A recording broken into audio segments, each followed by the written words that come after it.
Ranieri tries one!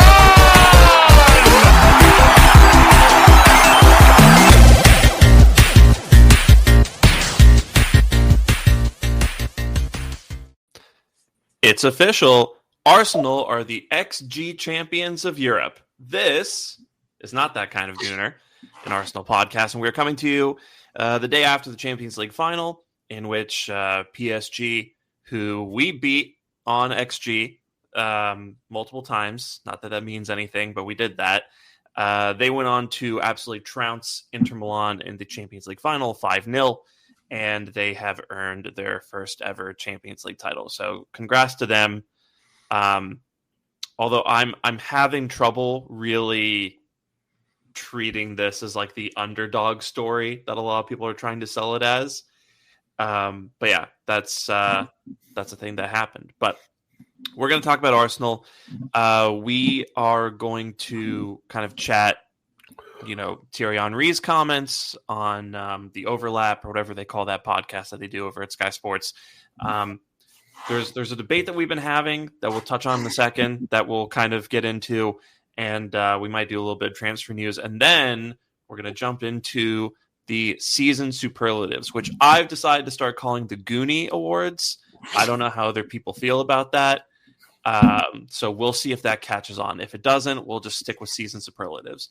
But yeah, I don't know. I feel like the Goonies sounds, obviously you think about the movie, but who I don't know. You guys do not seem to like the name at all. No, I'm willing to roll the dice. Let's see how that goes.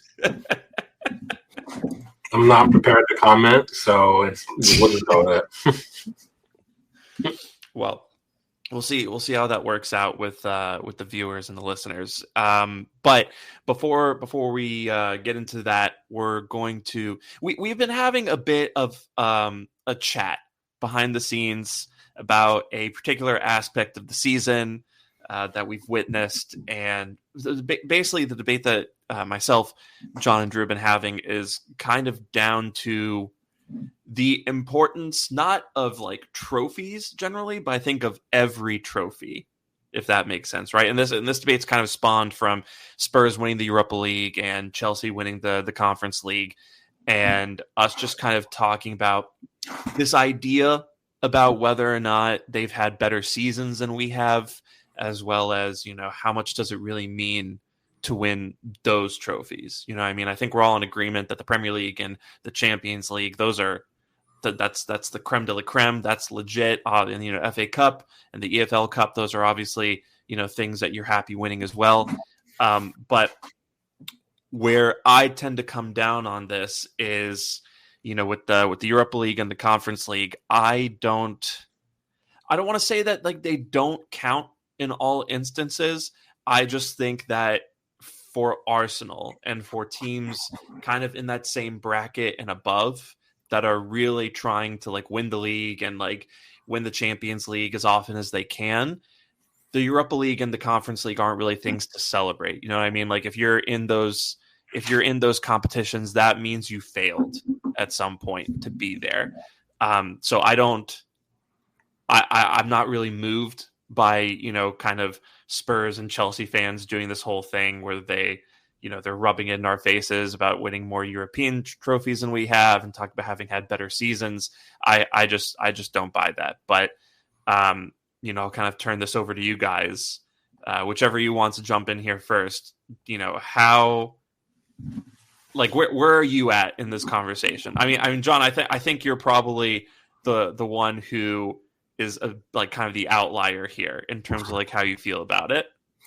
Probably. I'm not going to go as far as to say that Spurs or any of them had a better season, but what I will go as far as to say is I bet Spurs fans are having more fun than we are right now, and enjoy, have a better feeling about their season than we do. So, is it a better season in reality, considering we were competing for the top European trophy and almost got there?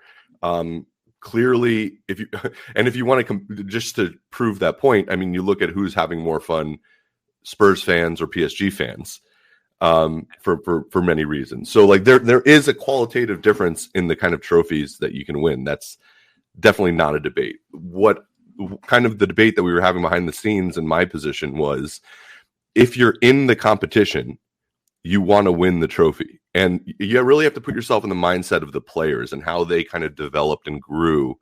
I don't know if you've ever known any professional athletes, especially in a team sport like football.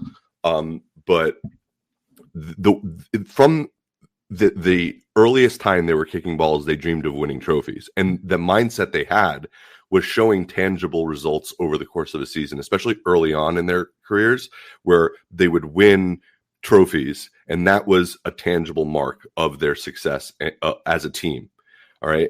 Obviously, winning the league is the biggest one, but any kind of silverware they could get their hands on, they were almost conditioned to get that. That was everything that they did, win trophies. That's why it's so important. That's why everyone talks about it. For fans, it's important too, because it's bragging rights.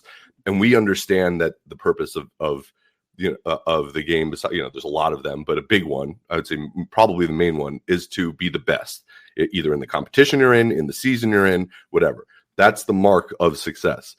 To say that Spurs had a better season than us, I don't think you can do that given where we were and what we were competing for.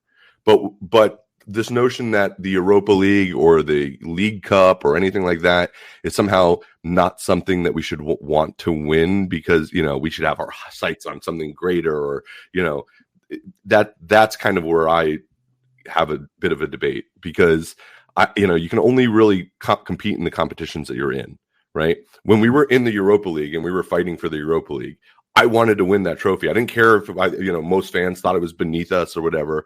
The players certainly want to win it. And it was a trophy we had never won before. So my position is, if you're in that competition, you want to win the trophy. If you don't, you failed a bit. And the players definitely feel that way because, again, they're conditioned early on to get that tangible result at the end of a season. So all in all, I think we're all in agreement that Arsenal had the better season. I just think that what trophies mean in a season for the players specifically, and me personally, is that it means something. It means a tangible result. It means a tangible result. Obviously, points are somewhat of a tangible result. You can look at the table at the end of the season, and that tells a story as well, and that's great. But it's different. There's a fundamental difference between finishing second and having more points than another team. With the, I guess I would add the caveat that top four, being where you are in the top four is relevant and tangible because you end up in different competitions for it. But, points in a season versus silverware at the end of a season, one just is better for the fans. One's better for the players too. So I don't know. It's an interesting debate, which is why we wanted to talk about it on here. Yeah. And I don't think what you said is like crazy at all. Honestly, that's good. Yeah. You're not out of your mind, John. Yeah, all right, good to know. No, but I do like see where you're coming from, where it's like you could, so like for instance, like kind of sometimes I feel like in 22-23 we should have maybe thrown the Europa League a little bit when we realized that we were probably going to finish top four and really focused on the league. And I still tend to think that would have at least helped us in our Premier League campaign. But I do think that there is something to be said about players going out and winning the competition that they're in, just for kind of their mindset in the future. Where for instance, Chelsea just won the Conference League with this group of players that they had. And, up until that point, they'd been treated as like the £1 billion bottle jobs or whatever, right? And I think there might be something to be said about the fact that, these guys are going to be in the Champions League next year. And maybe in instances where they're facing adversity, where they're a little uncertain, they could kind of fall back on that Conference League win and kind of think to themselves, well, we know how to win tournaments. We know what it takes to win. I know. Yeah. It's, I don't know. It's maybe a little shaky, but I mean, Drew, why don't you come in on this? Well, it definitely helps. I think it helps a little bit. Well, let me put it this way: it definitely doesn't hurt. Definitely doesn't hurt. But Drew, what? Well, I'm gonna work my way backwards. I'll mention the Chelsea thing first, and knowing my brain, I did a deep dive into a few things about the Champions League season, the Europa League season, and the Conference League season this year.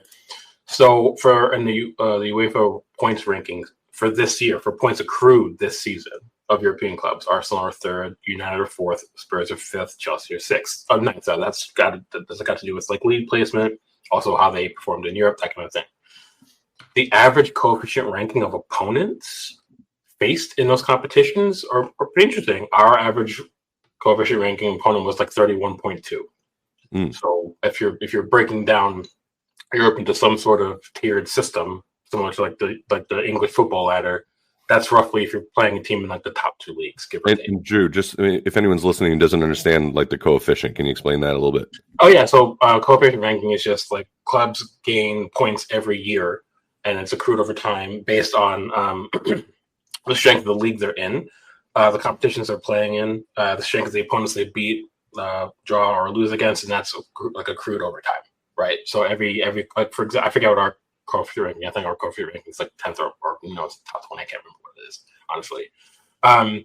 So the strength of our opponents, 31.2 on average, like, and we have 3 or 4 of them that are in the top 5, top 6. Inter, Real Madrid. Real Madrid's first in coefficient ranking for the record. Inter were 6th. Atalanta were like 16th, that kind of thing. Man United's average coefficient ranking for the opponent was 52.6. Spurs was 51.8. Chelsea's was 99.5.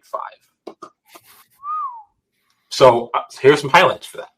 Panathinaikos, 111th. FC Noah, who no one heard of until this season, are 273rd. Heidenheim, 103. Astana, 134.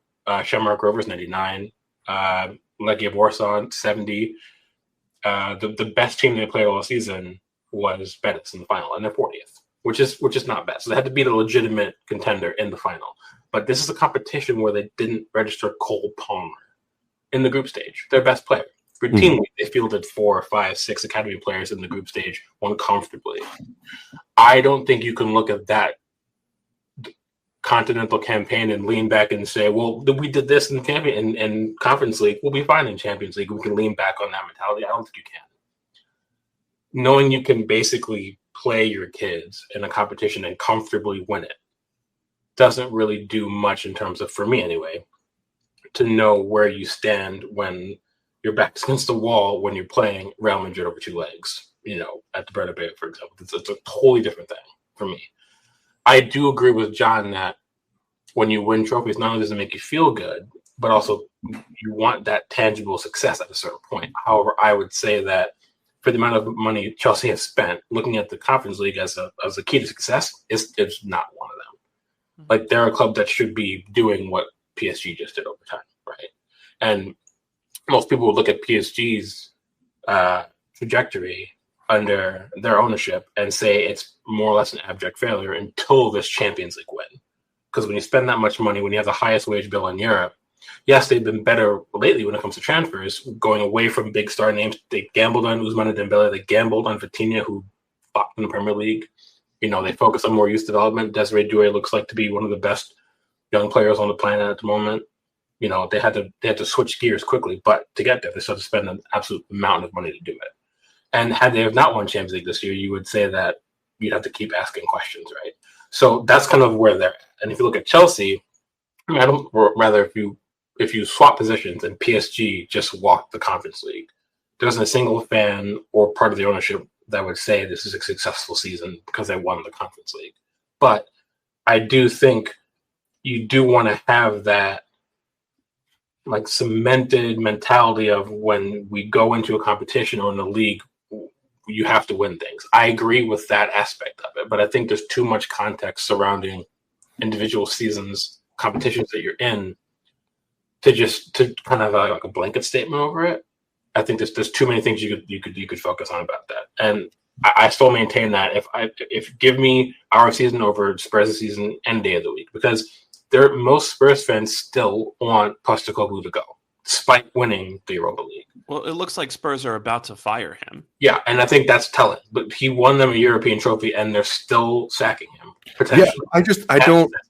Whether a team decides to sack a manager or whether fans want a manager sacked, I don't know if it's very determinative of much. Because first of all, fans certainly not. What fans want with a I agree manager, with that. yeah. As we as Arsenal fans know, and Well, not all of us. Hold please. Do not lump us into the group of the idiots. That's really fair. But my point remains, though. My point remains that if you're looking at a good factor to determine whether a right decision is made or any kind of objective analysis, what the fans want with the manager, and ultimately what a team wants with the manager, especially one like Spurs who notoriously just fire manager. So do Chelsea, another one, with sometimes success, sometimes not. But I agree overall with your point about looking at the pure numbers and like what did they actually achieve, and is it enough for a club like that?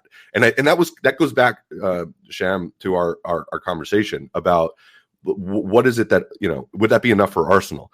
And what I mentioned when we were having this conversation was it wouldn't. By very definition, we're not in the Europa League. So if somehow we find ourselves in the Europa League and we win it, we have backtracked, even though we won a trophy, and that's undeniable. That isn't undeniable. So you have to look at it in that context too. Where are you as a club, and where do you want to be, and what are your goals? Right now, our goals are sky high, which is why I think our standards are so high, which is why we look back at even just finishing second as a failure in some regards, yet still can kind of rationalize it in the context of we still had a better season than them, even though we didn't win silverware, and we just finished second, which is technically a failure of what our goals were, because we know what the standard is at Arsenal, and it's so high now. It's Champions League in the league, when before it was top 4. Please get us in the top 4 for a long time. Yep. And but you have to look at it at that point. At that point, I wanted to win the Europa League. There were fans saying, I don't care if we win it or not. We just want to get in the Champions League, and it's just a stepping stone. But again, I come back to as a fan, you want to win the competitions you're in. As a player, you want to win everything.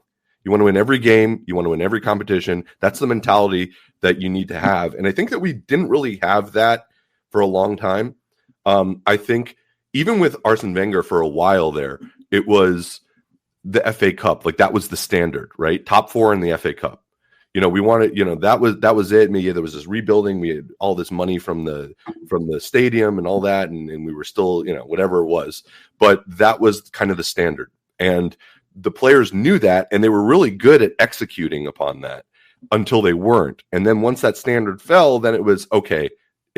Everything that we kind of accepted as being okay in the status quo is not being met anymore. And that's when you started to see a change in the way that people felt about the manager, in the way that the media started talking about Arsenal. So, the standards you set, I bring that up because to mention the standards that you set as a club and that you have to ascribe to or aspire to, those are extremely important. All right. And that is a mark of what you're doing, your relative success as a club, and what you're doing in a season, and whether it's good enough. For us, it's not good enough because we set our standards so high. But for a club like Spurs, who all they've been wanting is a trophy, it's absolutely enough. And it's a good trophy for them, which I won't, unfortunately. You don't have to say unfortunately, because they're a club we all despise, but that's the reality of it, right? Like they've been begging for some type of major silver forever. But I also agree with you that how you reflect on a season is definitely connected to where your standards lie. And I'll always try to bring back to a American sports reference if I can. Like every year the Yankees don't win the World Series, it's a failure. Doesn't matter if they have the best record in baseball in the regular season. Doesn't matter if Aaron Judge breaks 60-60, which would never happen. But if he did it, those would still be awesome superlatives for a season. But if they don't win a World Series every year, it's a failure for the Yankees, and also for Yankees fans. But also that's because they have the most World Series championships in history. So the Yankees are Man United, basically. If you want to, it's tough being a Yankees fan, I think. It's also in that sense, it's also tough being a United fan because every year you go in, you know that the standard is we're Man United, right? Third biggest club in the world, tied for most Premier League or most trophies in English football from the league. You should be winning things every season, like Bayern, Real Madrid, Barcelona. All those things that's the standard where we subscribe to be. But I just also think I want to go back to something you said about the players. Yes, I have known and do know people that are professional athletes, and they will also tell you they want to win everything. They want to win every friendly. They want to win every training game, And as someone who also played and coaches, you see it with players that have like an elite level. Like winning that's how you're wired. You're wired to win. Whether that's good or bad is another debate, right? But the whole point of becoming a professional athlete or even just a collegiate athlete to a high level is because you want to win everything. And that's why players will go to the places where they have the best chance of winning. Like, say what you will, but the reason why Trent went to Real Madrid over time is because A, it's the biggest club in the world. That's a pinnacle of a career. And on average, he has the best chance of winning major honors every season, year on year, there than Liverpool on average. So I agree with John. I think that the players will, if you're a Spurs player, or if you're a Chelsea player, you're going to love the fact you won a piece of silverware this season, despite the context. But from our perspective, also, there is the context you can't ignore, right? So, yeah, I mean, look, you can have players like Son now, like saying that he's a legend for Spurs, and I feel like there's there's a good argument now that he is because of yeah. So I think it's almost undebatable at this point that he is a legend for them. So and you raise a great point about the players and wanting to win the trophies and going to places where they do win it, because a big if we're talking about winning anything. And one of our big fears and a big talking point amongst Arsenal fans and on this podcast is our key players and our star players that we love that allow us to do what we do and play the way we like to play and say things like we've had a better season even though we haven't won a trophy.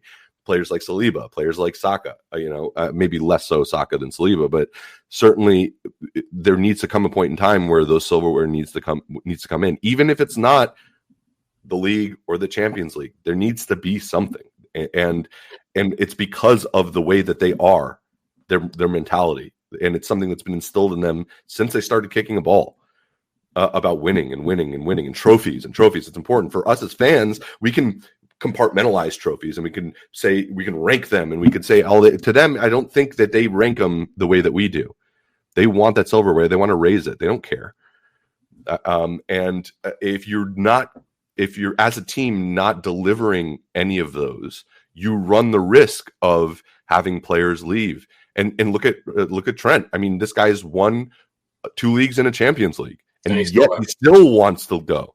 And this is a kid who grew up there, and everyone's talking about Saka and how loyal he is. But I mean, you hope that that's the case, and you hope Saka is different. And it's kind of like, my spouse is different, or my, whatever. But not always. Sometimes you just got to deal with it, and sometimes the reality is what it is. And there's a non-zero chance. There's a universe where Saka leaves if we don't win something at some point.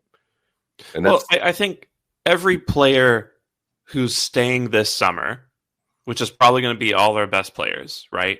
I think all those guys are staying this summer because they look at Arteta, they look at the way we played this season, they look at, underlying metrics and like data that they have access to behind the scenes, and they still think that if you just add a couple more players into this, they will have a high chance of winning something. But if we're being really realistic here, if you go 2-3 more seasons without winning anything, that will change. Those players will be like, okay, well, now I'm 20, 25, 26, 27, 28. I got to go win something. And so, I think with everybody, you have a limited amount of time. So I'm glad Saka is staying, and I hope Saka stays at Arsenal for the rest of his career. But I think I personally am not under any illusion that our play, because like what you said is true, John. Like these guys want to win everything. I don't think people understand what psychopaths professional athletes are. I say that with all due respect, like that, like you have to be there, right? But like people don't understand like how much it really eats at these guys if they don't win things. Even like you said, even if it's like the Conference League or the Europa League, if like they don't win that, like that will bother them. So yeah, I do think that is kind of, though. I feel like fans underestimate how much work professional athletes put in every season. Like it controls their entire life more so than our everyday normal jobs, right? Mm-hmm. We get a break. I get a break from being able to be a journalist. You guys get a break I won't say what you guys do without you saying it, but you guys get a break from what you guys do, right? That's important. But when you're a professional athlete, it's very rare that you get a break, and this is why the most dedicated ones, and I'm not as massive fan, but this is why Ronaldo gets so much credit, because he's so dedicated to his craft that even in the off season, he's still dedicated to being prepared for the next season, because he's wired to go out and want to be the best player in the world, to go out and win everything he can. And I wouldn't call them psychopaths, but there is a level of like over the top dedication it requires to be a top level athlete in any sport, whether if you're playing professional ping pong or if you're playing, football or whatever it is. It takes, and I think so. And trophies are that vindication of your efforts. So that's why players are so wired for it. That's why players want to win something. If they don't win it, they're saying, well, why am I putting in all this work if I'm not winning something? I'll just go where I can win something, right? So, I mean, I always also think that football cultures are very different, right? And I think how players perceive the club they're at based off the culture they're in will define the choices they make. There's a reason why Thomas Müller was a one-club man for his career. It's because to Thomas Müller and to Germans, Bayern is the biggest club in the world. And certainly Bayern are one of the biggest clubs in the world, right? But Arsenal are not. So we don't are, and Wolves are not, or whoever. So there's also this mentality of how a player views what the pinnacle of their career can be, and they're working towards going to that. So I don't want to get into like a debate from 30 years from now, but because we're not the biggest club in the world, as much as I love Arsenal to death, there is a step up from us, right? So if we don't deliver, a player like Saka or Saliba or Gabriel or whoever might go there to go get the things that they seek, and we have to be able to be okay with that. Like the Steven Gerrards of the world are gone. Thomas Müllers don't exist anymore, really, like in football. But yeah, no, I think overall we're all kind of on the same page in terms of like the mentality that's required to succeed. But I mean, I still think Chelsea have had an absolutely diabolical season. If they didn't win the Conference League, or even if they won the Conference League and didn't finish top 4, they wouldn't even be in Champions League next season. So then it'd be an even worse season for them, in my estimation. But yeah, should be interesting to see how they fare, or lack their or fluster. Yeah, I guess we'll find out. We're all eating our words. They like win the league next season out of nowhere, and then we're all just going to. Here's the thing about Chelsea: they've done stuff like that. They've done it. They've done it. They've done it a couple times. So you think they're out, and then all of a sudden it's like they just won't go away. It's this annoying. They have the money. They have what, like they have 1 billion players. So it's like, all it takes is like a Cole Palmer kind of a thing to happen with them. And I don't know why how they keep doing it, but someone's got to stop them already. Yeah. Hopefully they fail miserably. That's all I'll say. Yeah, we'll see. We'll see what happens with them. I mean, it's very clear this summer that kind of everyone is going to get better, and like more so than usual. I have this feeling that if you really stand still this summer, you will go you'll go backwards several spaces. So I want to turn to the Henry comments, and Henry appeared on, is it called Stick to Football? Is that what it is? That podcast that like it's the overlap, but they have they rebrand it for like those. I see. Kind of sit down things. Did you guys watch the whole thing, by the way? To be quite honest, I couldn't be bothered to sit through 90 minutes of that, but I did watch like the clip that everyone's talking about when it comes to Henry. Yeah, it's actually a really good episode. I don't like a lot of the people that are on that show for obvious reasons, but I actually watched the whole thing. It was actually really good, and Henry gave a lot of really good insight on a lot of different topics. So I think it's probably worth the watch. But yeah. So in case anyone didn't see the comments, which ones are you referring to? Yeah, so the ones I'm referring to. So there's a point in the interview where obviously Henry's being asked his opinion on Arsenal under Arteta and kind of how things have gone. And so he said the following: the last 3 years, we've been in a situation where we should at least bring a cup to the club or be in a final. Man United played 5 finals in their last 5 years, the United that everyone laughs at. In the last 3 years of building, Arsenal didn't reach a final.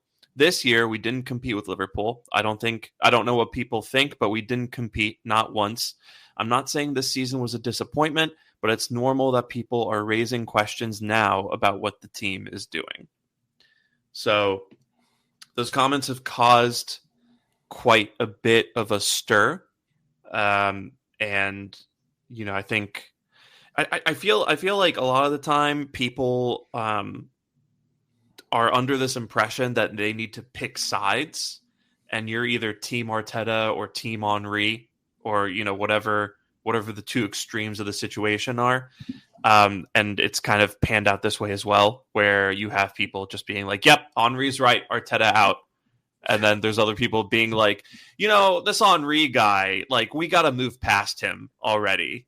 You know, like that he needs to remember who he is. And he didn't win a Champions League either. Not with us anyway. Well, not with us. Yeah, Barcelona. but yeah, that doesn't help. No, it doesn't. But like, yeah, I just want to get both of your thoughts on this because for me personally, I am bothered by something he said in this interview, but it's not that, and we can get to that in a second. But in terms of what he said here, I think it's really just him stating facts. You know, like, everything he said is factual, like that. Those are things that happened, right? And I think what has happened is a lot of people have taken kind of a pre-existing impression that they have of Henry one way or another, and they've allowed that to inform like how, like, their perception of those comments and whether or not they're negative. And I think Henry, unfortunately, ever since the Daniel Ek attempted takeover of Arsenal, when, you know, he and Vieira and Bergkamp sided with Ek, I think there has been kind of this built-in conflict of interest in a way whenever he talks about Arsenal. And that's not to say like he shouldn't be talking about Arsenal or anything like that. And I don't really subscribe to like this notion that he should stay quiet and like only say positive things because it might give ammo to rival fans or like the likes of Neville and Carragher. I'm not really in those boats, but I do think just every time Henry says something that is less than positive about Arsenal, I do think to myself, you did try to play a role in changing the ownership of the club. So, you know, again, it's a little bit of a conflict of interest, but, you know, Drew, I'll go to you first here. Kind of how are you feeling about those Henry comments? No, I don't think he's wrong. I think it just kind of goes back to what we just talked about. I feel like the point that United, even at some of the lowest points in history, they're still reaching cup finals, you know, is kind of what we were just discussing about. You should still be wired to win and have the best possible season you can despite circumstances. And I do think there's too much context about our season to say that we should have won a Premier League necessarily, that we should have won a Champions League final. We just saw the best team clearly just won Champions League for a reason. But he's not wrong to say that if United can reach like a Europa League final or whatever, like, we should be doing better in terms of at least like the FA Cup or Carabao Cup or whatever it is. I think his comments just allude to the fact that, again, like, there's got to be something tangible at some point. I think that's the overarching comment or thoughts behind his comment is you have to win something at some point, right? You've got to show like the receipts to everything we've been doing here.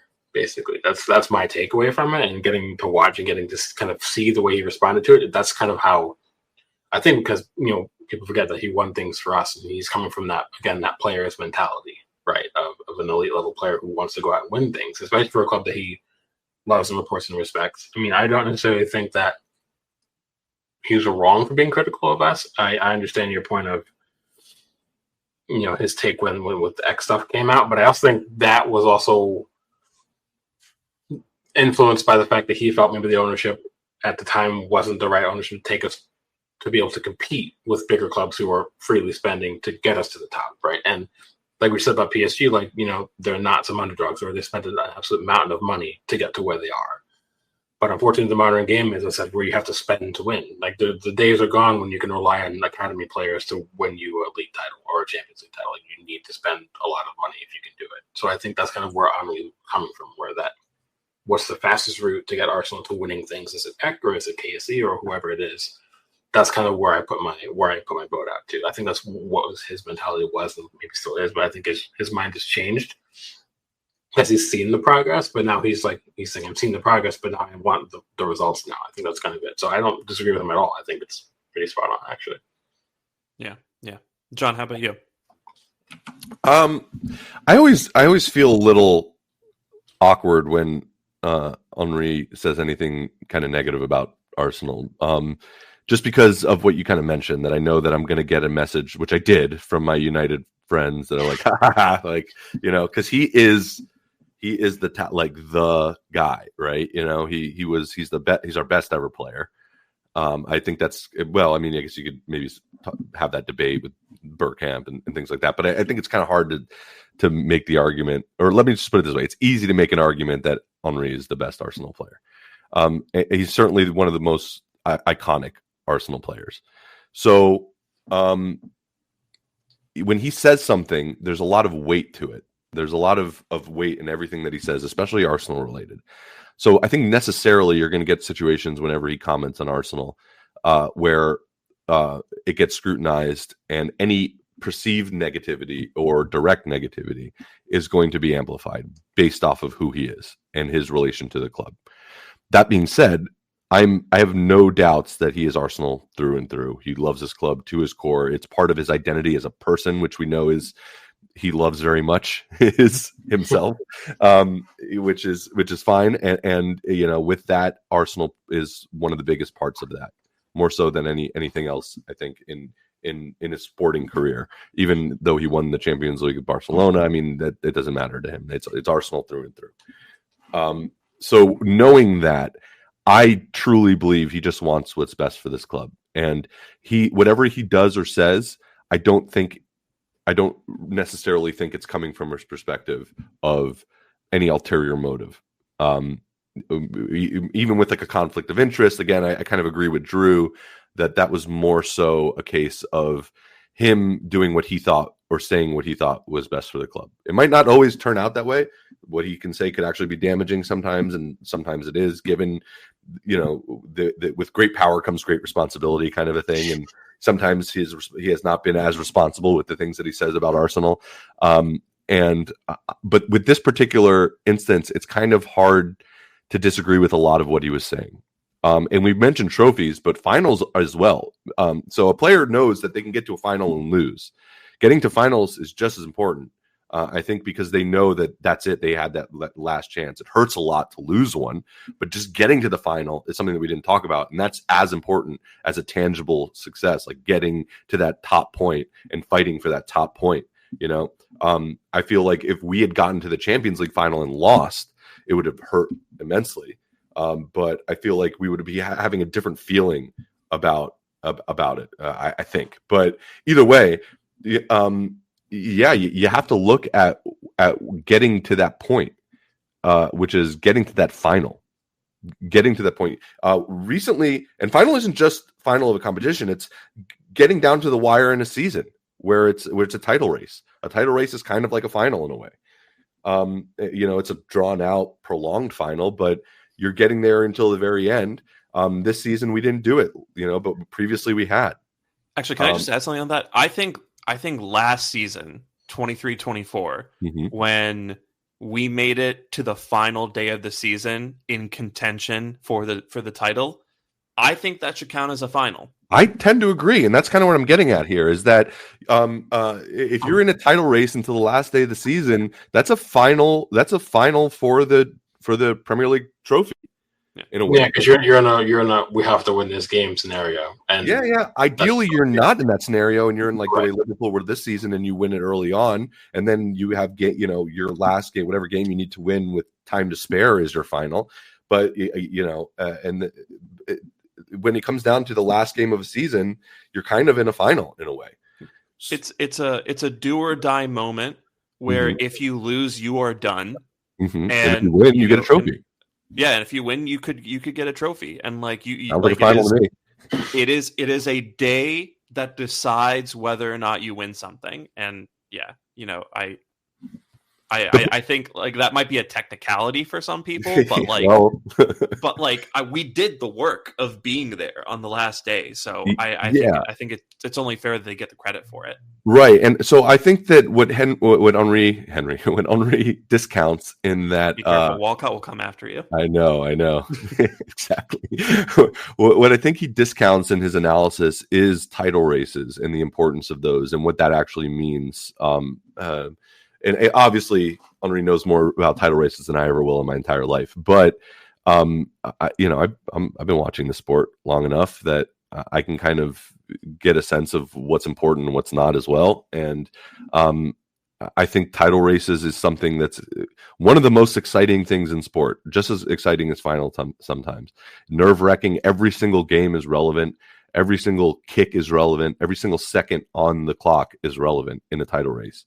And it's where every little thing, every decision, everything matters. Early on in the season, you have a lot. You can see this runway at the end of the season, and you have a lot of wiggle room. But when it gets towards that crunch time, I mean, that is do or die, like you said. And I think it discounts the number of times we've been in that position recently. And I think would have been in the position this season had it not been for external factors that were out of our control, a lot within our control. I'm not discounting or making excuses, like we said before. But I think it does discount that a little bit. Yeah. I think you also made a really good point there about how like Henry, like with like the with great power, great responsibility kind of thing. Because like again there are I have seen people come out and say like, oh, like this Henry guy will be a thing of the past one day. And I think we have to be honest here and recognize the fact that like even outside of the best player ever debate, right? Because you could talk about Bergkamp, you could talk about Vieira. I personally fall on the Henry side of that debate too. You do. But Henry is one of the most iconic players in the sport. Like this guy had Paraguayan players running up to him and screaming "Tu es mi idolo" after they scored a winner against the USA because he was pitch side doing commentary for CBS Sports. Like this guy is why most of our fans over the last 20 years have become Arsenal fans if they weren't born and raised in North London. And he's the reason why a lot of players join Arsenal because, they're like, oh, I grew up watching Henry. I loved Henry. Or like, I want to be like Henry and I want the number 14 shirt, anything like that. So I don't, anyone kind of lashing out at him over that and saying like, oh, you're not that big. Like you're being bitter.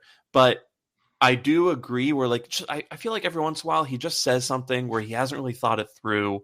And that's kind of where I come down on this other comment where he's talking about our forward acquisitions. And he said, in reference to Mikel Arteta, he got Sterling when everyone wanted a 9. He had time to get a 9. He had time. I'm not the coach. I don't know the discussion.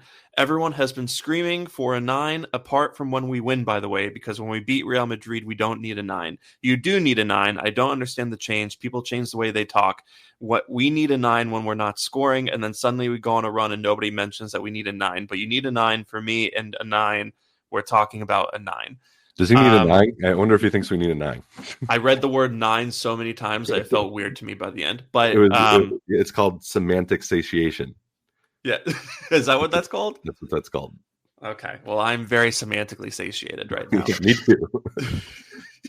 But like it's two things for me there, right? Where like number one, Arteta did not just end the summer by being like, what's all this center forward garbage we're trying to do? Why don't you just sign my buddy Raheem Sterling from Chelsea on loan at 12:03 on September 1st, whenever the fuck we did it, right? Like that's not his idea. That very clearly was Edu probably having a summer off because he already had one foot out the door. That's unkind. But I think Edu kind of maybe his mind was not fully on the job the way it is when you're very sure that you're going somewhere else soon.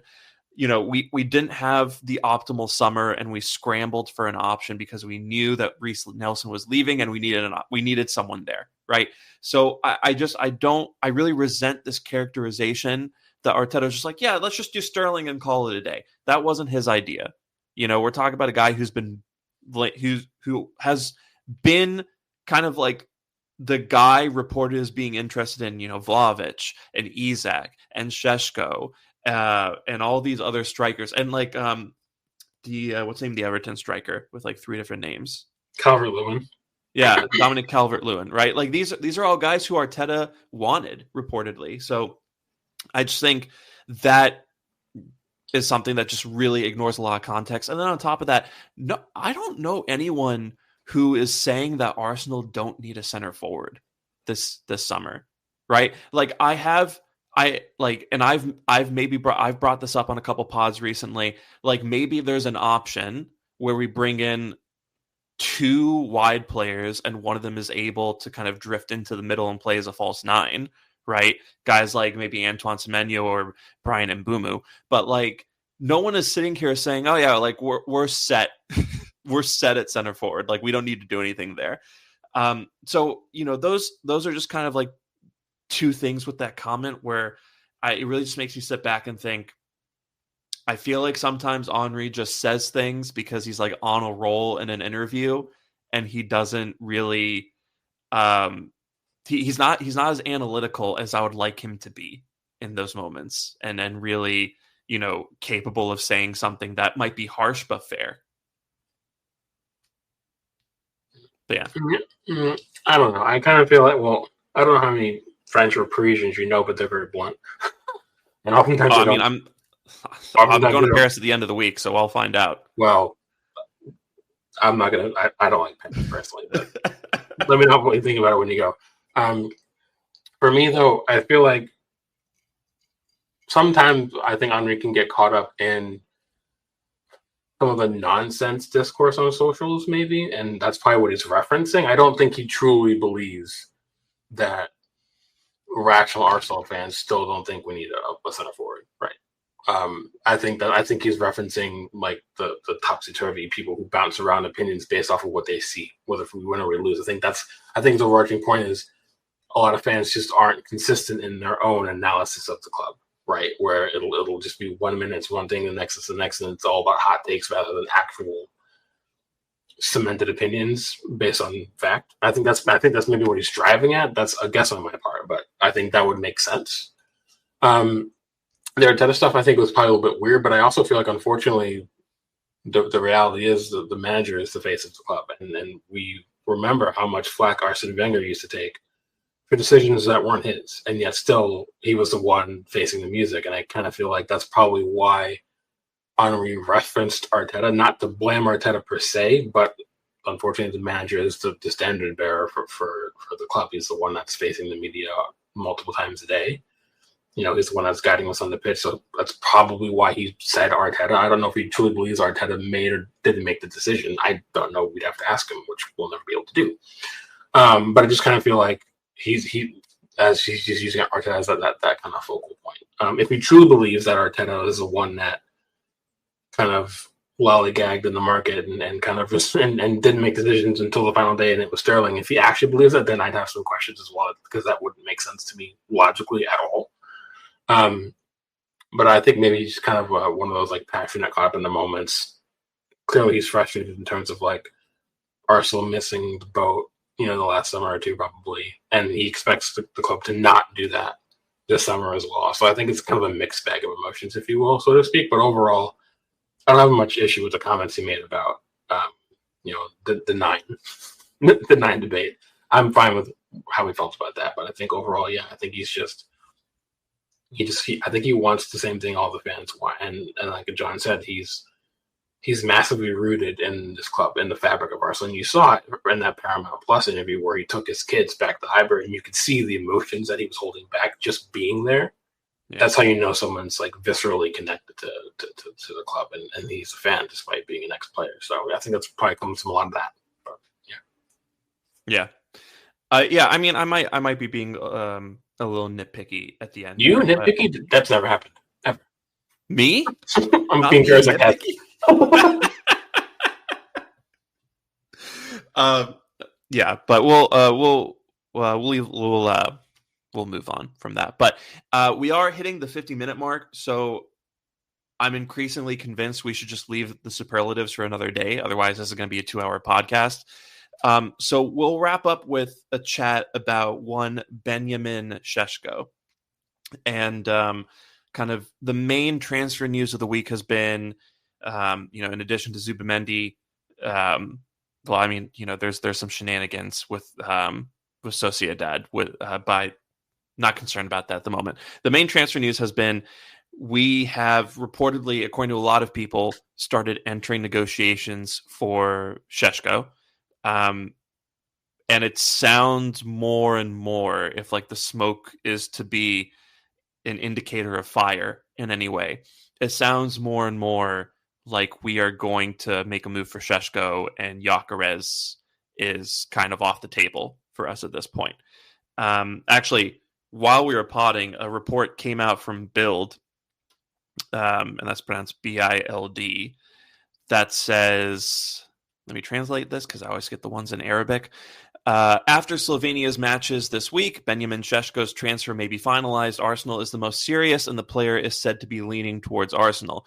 Manchester United are prioritizing him, while Bayern Munich and Milan are monitoring the situation. Leipzig wants to close the deal quickly and is asking for 100 million euros, but with an offer of 70 million euros, they would be willing to negotiate. So yeah, it sounds like we made our choice, and it sounds like we're going to go with Sesko. So kind of just off the bat here, and John, I'll go to you first here. How are you feeling about the decision to pick Sesko seemingly over Gyökeres? To be honest, I'm okay with either. I've been okay with either. I think that they're both excellent, athletes, and I think that they're amazing strikers. All right. Sesko had 21 goals and 6 assists across all competitions, and I think 4 in the Champions League. So the guy can score. We need, if he can give us 20 plus goals, or 20 plus goal involvements in a season. I mean, that's what we're asking for. I was kind of leaning more towards the Gyökeres, but if we had either of those, I wasn't going to complain. I think we need a striker, and he's a striker, and he's a good striker, and there's a lot of potential for him too. How old is he? Isn't he young? He's like Sesko? Yeah, he's like 21. He's young. So yeah. The problem that I saw with Sesko was it was a little bit of a project, a little bit more so than I think Gyökeres would have been, who would have been a little bit more ready to hit the ground, running and maybe needed a little bit less in that department. But if because we really need that to work.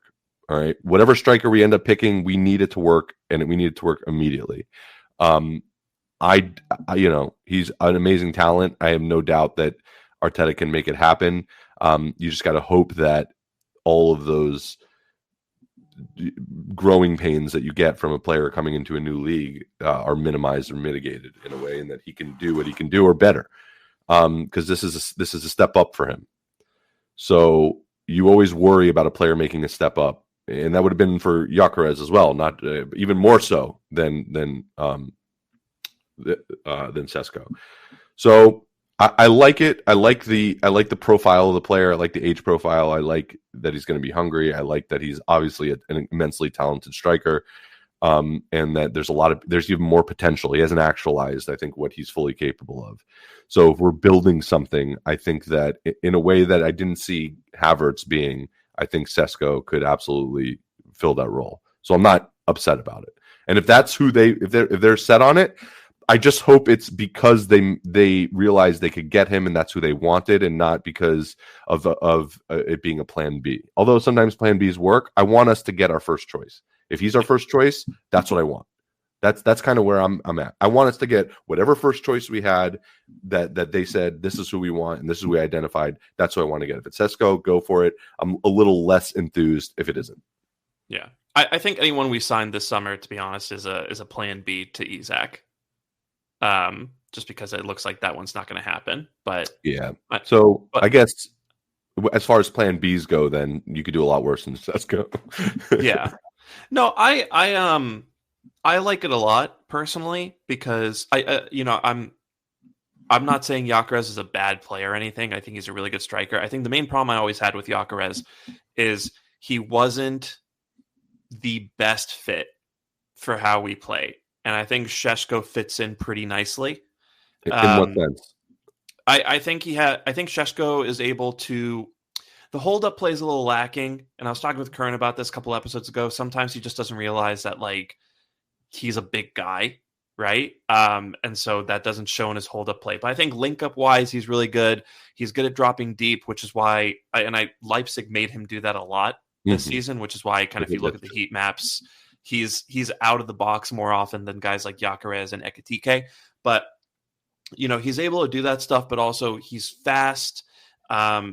He doesn't dally if he wants to shoot the ball. It comes out of his feet really quickly, shoots it like a cannon. Again, really tall, 6'5", and is able, like, he's an aerial threat. That's kind of another issue that I had with Gyökeres.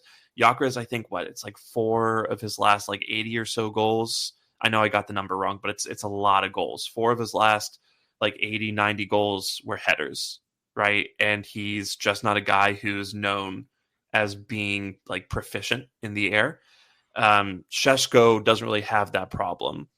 And, I just think with the youth aspect, yes, this isn't the final product that we're bringing in, right? This is a guy who has some growing to do, some refinement to do. But I mean, Desiree Doué had 2 goals and an assist in a Champions League final yesterday.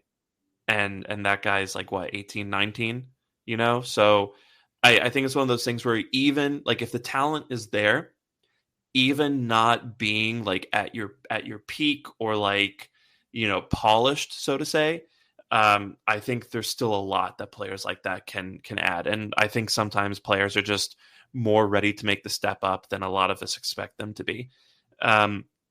So yeah, I just think Sesko fits in really well to what we want a center forward to do. And he also adds in a couple characteristics and traits that we've needed from a center forward. And he's not going to come in and displace Havertz immediately. I don't think he would start over Havertz for a lot of the season, but I think this is a guy who maybe in the back half of the season or in, games here and there where we need to rotate and he'll be the starter. And then in other matches, he'll come off the bench. I think he has a lot to contribute. And if we sign Gyökeres instead, if something happens and we go back to Gyökeres, that's fine. But I just think Sesko is that little bit more suited to how we want to play right now. But Drew, I want to bring you in here. How are you feeling about deciding to go after Sesko? And kind of are you similar to John in that either option works for you, or are you leaning one way or another? I don't have an opinion right now because I have this hard line where I don't get sucked into speculation. Just for me, that I just become wider because of work. There isn't a single reliable source that has discussed this thing with Sesko. It hasn't come from Ornstein, Mark Bell, the BBC, the Athletic. Not even the most reliable German sources have talked about it. Sportschau have not talked about it. Sport One have not mentioned it. So I don't trust Romano at all. We don't trust Romano at work. We don't ever push news from him for a reason because it's one of those things where. I think a lot of fans, and I don't mean you guys, I mean just fans on social media in general, a lot of fans kind of think they become so enamored with Romano because people forget that he can just tweet whatever. And if it does come to pass, he has the perfect card to play and say, oh, I can control if someone changes their mind. That's why I don't listen to that. You know what I mean? And all of a sudden he can just say, well, people have free will and last minute so-and-so came in and, oh, my information is wrong. So I generally don't believe most things I see on social media until it comes from someone who is this source is only going on record when it's as concrete as humanly possible. Mm-hmm. So I don't know what the situation is right now in terms of if this is true. It could very well be. I don't know if it is. This is the player itself. I'm with John. I think we talked about it a few times, almost ad nauseum, where it's just we need a center forward. I was happy with both. I still think Gyökeres is slightly more polished and more of in the win now option.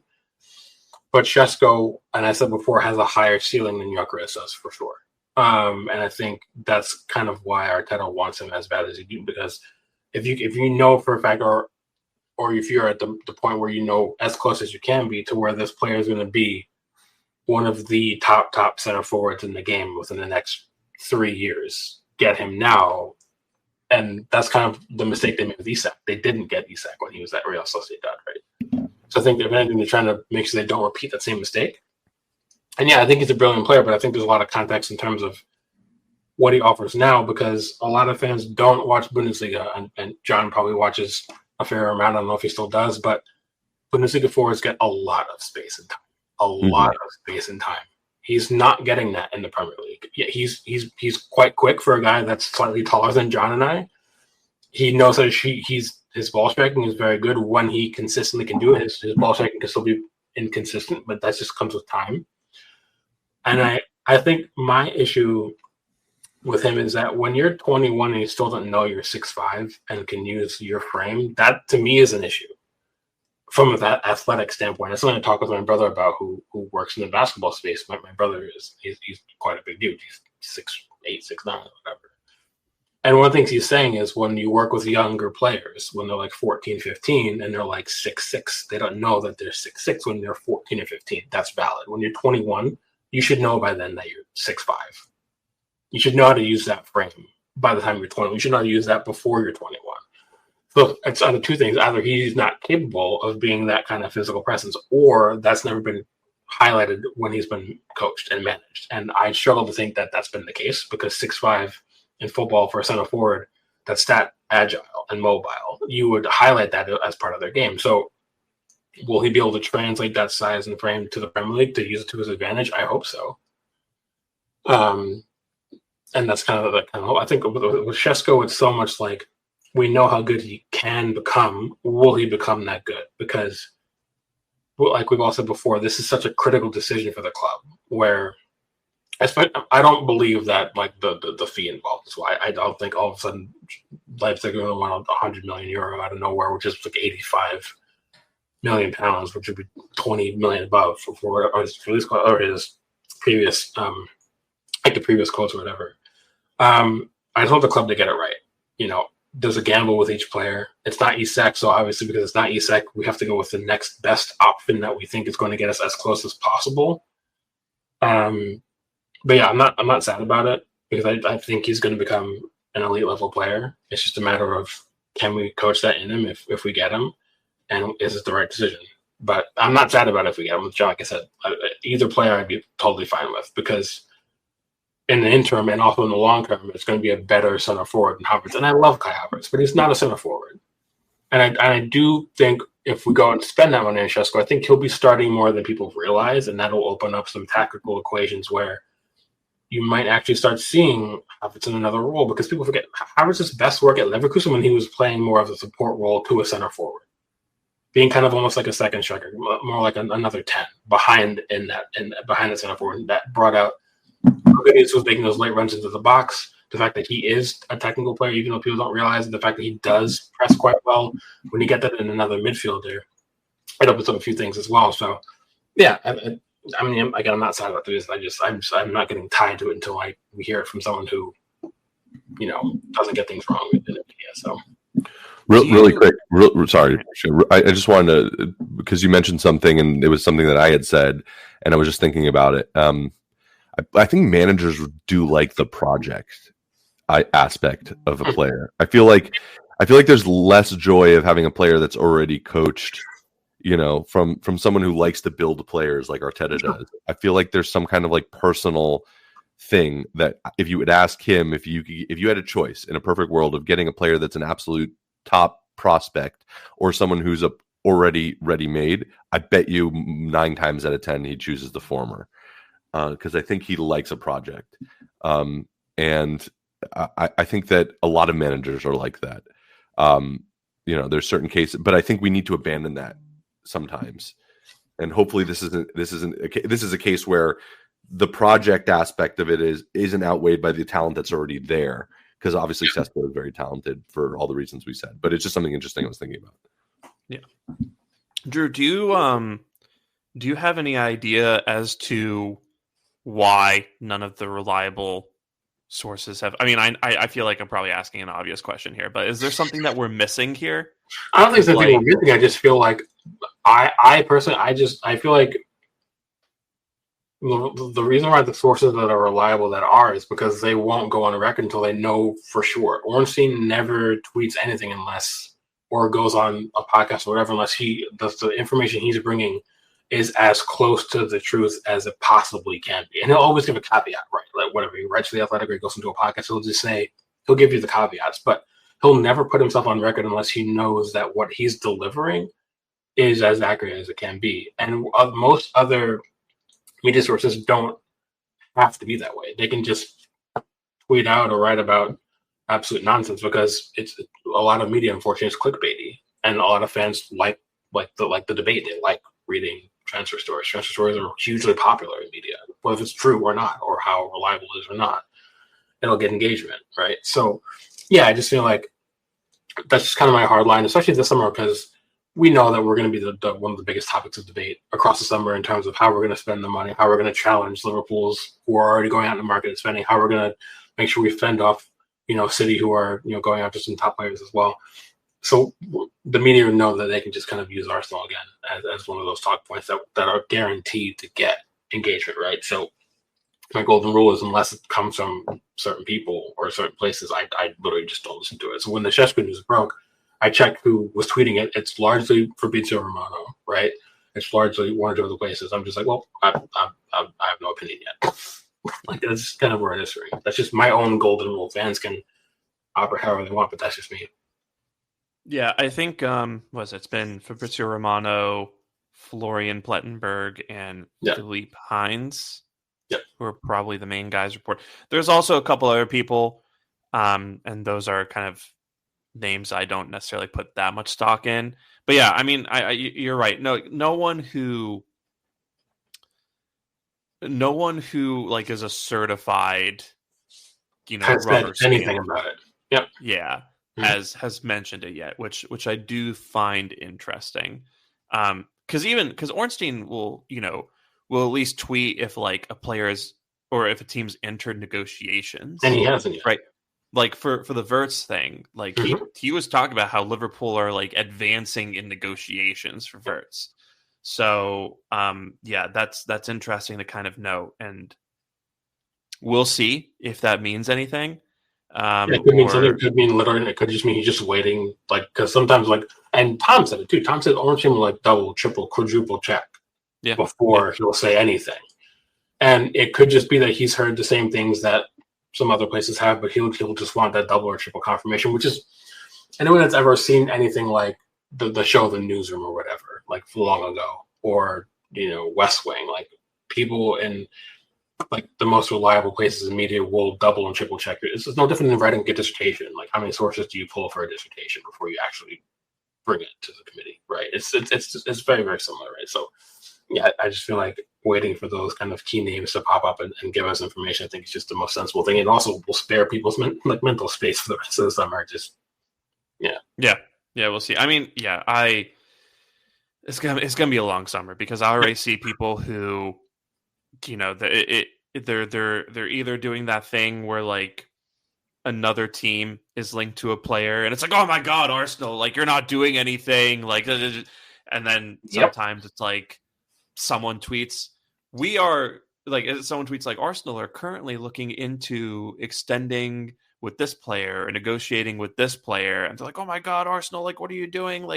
I feel like we do treat a lot of things as certainties, and we do treat a lot of things as confirmation of like our worst fears before they have actually come to pass. So that is going to be a long summer in those regards. But we'll put a bow on it here, and we will be back later this week with the first annual Goonies or Season Superlatives, whichever one you want, and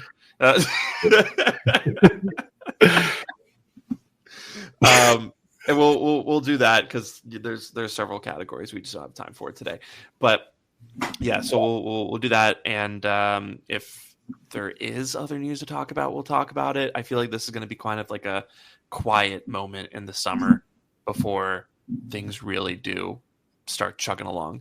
But yeah, thanks for being here. Especially, if you've subscribed or followed or anything like that, or found the pod in the last couple of weeks. Thanks for coming on board. We hope you stay on board. Got a lot of content planned for this summer. And you can follow me on Twitter at Shamsdale. You can follow John at 305cast and at yellowribbons.bsky.social on Blue Sky. You can follow Drew at Geechee Kid on Twitter and at supplyanddemanddrew.bsky.social on Blue Sky. You can follow the pod on Twitter at NotThatGooner and on Blue Sky at NotThatGooner.bsky.social.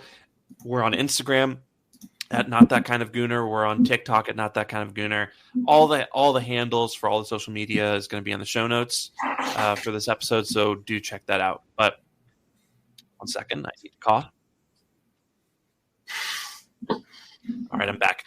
But yeah, thanks so much for being here, and we will be back with you again later this week after Arsenal dominate the transfer window.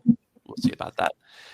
But until then, take care and bye. Goonies. Bye.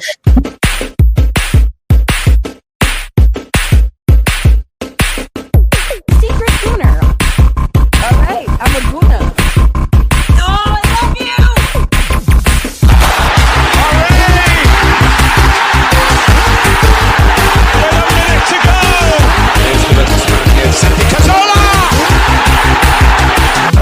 Oh, Saka!